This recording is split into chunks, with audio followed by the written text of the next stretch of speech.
என் அன்பார்ந்த சகோதர சகோதரிகளுக்கு என் அன்பார்ந்த வணக்கத்தை தெரிவித்துக் கொள்கிறேன். இன்றைக்கி நான் ஒரு சின்ன தாட் ஷேர் பண்ணணும்னு நினச்சேன். அந்த தாட் ரொம்ப நாள் மனசில் உறுத்திட்டே இருந்ததுங்கிறது அன்பு. இந்த உலகத்தில் இப்போ பார்த்தீங்கன்னா அன்பு ரொம்ப தணிந்து போயிடுச்சு. நீங்கள் ரொம்ப கிளியராக பார்க்கலாம். குடும்பத்துக்குள்ளே அன்பு இல்லை, நாடுகளுக்குள்ள மத்தியில் அன்பு கிடையாது. இப்போது ஒரு சண்டை சச்சரவு, ஒரு ஃபேமிலி ரிலேஷன்ஷிப்குள்ளே பார்த்தீங்கன்னா பிள்ளைங்க நம்மளோட சொந்த பிள்ளைங்க தான், பட் அவங்களுக்குள்ளே பார்த்திங்கன்னா அம்மா அப்பா அந்த ரிலேஷன்ஷிப்பு, பிள்ளைங்களுக்குள்ள ரிலேஷன்ஷிப் எல்லாமே ரொம்ப ஒரு பெரிய கேப் விழுந்து போயிருக்கு. எல்லாருமே பார்த்திங்கன்னா ஒரு டிஜிட்டல் உலகத்தில் வாழ்கிறனால யாருக்கும் அந்த முன்னாடி காலத்தில் இருந்த ஒரு அன்பு இப்போ கிடையாது. இப்போது கொஞ்ச நாள் நமக்கு லீவு கிடச்சா கூட எப்படா எங்கே போகலாம், ஃபோன் எடுத்து தான் ஓரமாக உட்காராங்களே தவிர சொந்தம் பந்தம் அதுக்கு இப்போ மரியாதையே இல்லைன்னு தான் சொல்லணும். பக்கத்து வீட்டுக்காரங்களாக இருப்பாங்க, எதிர்த்து வீட்டுக்காரங்களாக இருப்பாங்க, 10 தடவை கேட்டை திறந்து மூடுவாங்களா இருக்கும், பட் ஒரு ஹாய் கூட சொல்ல மாட்டாங்க.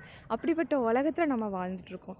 உலகம் அப்படி இருக்கலாம், ஆனால் நாம் அப்படி இருக்கக்கூடாது. கிறிஸ்தவர்களாகிய நாம் மற்றவர்களுக்கு முன்மாதிரியாக இருக்க வேண்டும். அதற்கு தான் கர்த்தர் நம்மளை ஒரு அன்பு கூர்ந்து நம்மளை இவ்வளோ தூரம் நடத்தி வருகிறார் இல்லையா? அப்போ நம்ம கர்த்தருக்கு ஒரு நன்றி உள்ளவர்களாகவும் பிறர்களுக்கு கர்த்தருடைய அந்த அன்பை பறைசாற்றுபவர்களாகவும் இருக்க வேண்டும் இல்லையா? ரிஃப்ளெக்ட் ஜீசஸ்னால் எப்படி அப்படின்னா நம்மளோட நடத்தை, நம்மளோட ஆக்டிவிட்டி அவங்கக்கிட்ட எப்படி இருக்குது அப்படிங்கிறத பார்த்து தான் நம்ம ரிஃப்ளெக்ட் ஜீசஸ் இல்லையா? அது எல்லா விஷயங்கள்லையுமே நடக்கும். ஒரு வசனம் சொல்லிடுறேன். உன்னிடத்தில் நீ அன்பு கூறுகிறது போல பிறனிடத்திலும் அன்பு கூறுவாயாக அப்படின்னு சொல்லியிருக்கிறாங்க. நம்ம நம்மளை எவ்வளோ பார்த்துக்கிடுறோம் இல்லையா? இப்போ ஒரு சும்மா வெளியே போனால் கூட 10 வாட்டியாவது கண்ணாடி முன்னாடி போய் நின்று பார்த்து எல்லாம் ரெடி பண்ணிட்டு தான் போகிறோம் இல்லையா? பட் ஒருத்தவங்க சோர்வாக இருக்கிறாங்க, டவுனாக இருக்கிறாங்கன்னா அவ்வளோ வசனங்கள் படிச்சிருக்கிறோம், பைபிளை பற்றி அவ்வளோ தெரியும், ஏசப்பா பற்றி அவ்வளோ தெரியும், ஆனால் வாயை திறந்து ஒரு வார்த்தை அவங்களுக்கு நம்மளை என்கரேஜ் பண்ணுற மாதிரி சொல்கிறோமா அப்படின்னு பார்த்தா கண்டிப்பாக இல்லை. இப்போ நடக்கிறதே கிடையாது. இன்னொரு வசனம் கேளுங்க. அன்பு நீடிய சாந்தமும் தயவும் உள்ளது, அன்புக்கு பொறாமை இல்லை, அன்பு தன்னை புகழாது, அப்புறம் இருமாப்பு இராது. அன்புக்கு நமக்கு இந்த அன்பு உள்ளுக்குள்ளே கர்த்தருடைய அந்த டிவைன் லவ் இருந்துச்சு அப்படின்னா இந்த மாதிரி விஷயங்களுக்கெல்லாம் அங்கே இடமே இருக்காது. அப்போது நீங்கள் நல்லா பார்த்துக்கோங்க, நம்ம கர்த்தருக்குள்ளே இருக்கிறவங்க எந்த மாதிரியான விஷயங்களுக்கு இடம் கொடுக்குறோம் அப்படிங்கிறத. ஓகே, உங்களோட ஃபேமிலியிலே சிலர் இருப்பாங்க உடம்பு சரியில்லாமல் வயதானவங்க. அப்படிலாம் இருக்கும்போது அவங்கள போய் ஒரு வார்த்தை பார்த்து இல்லை போக முடியலனாலும் ஒரு 2 மினிட்ஸ் நீங்கள் ஃபோன் எடுத்து ஹலோன்னு சொல்லி பேசுகிறதுல ஒன்றும் தப்பு இல்லையே. பட் அது கூட இல்லாத ஒரு மோசமான உலகத்தில் தான் நம்ம இப்போ நின்றுட்டுருக்குறோம் இல்லையா?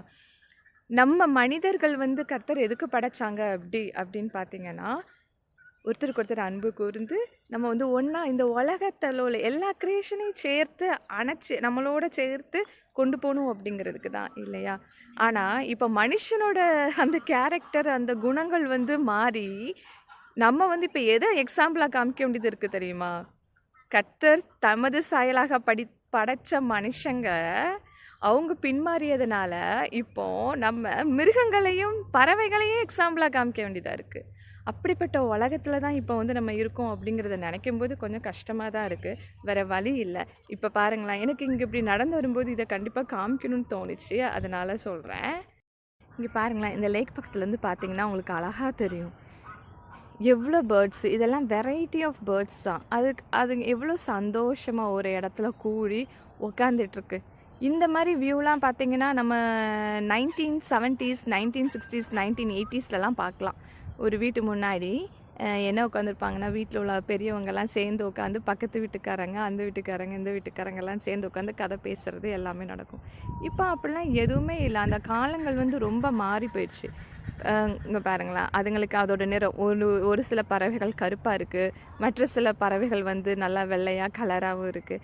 அதுங்களுக்குள்ளே ஏதாவது பாகுபாடு இருக்கா, வேறுபாடு இருக்கா? ஒன்றுமே இல்லை. சந்தோஷமாக ஒன்றா அப்படி ரிலாக்ஸாக உட்காந்துட்ருக்காங்க.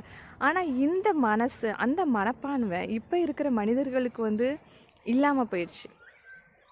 இதை எடுத்து காட்டுறதுக்கு தான் கர்த்தர் சொல்கிறாரு, நம்ம கிறிஸ்தவால் படைக்கப்பட்டவர்கள் எப்போதும் அன்பாக இருப்போம், அன்பை பறைசாற்றுவோம்,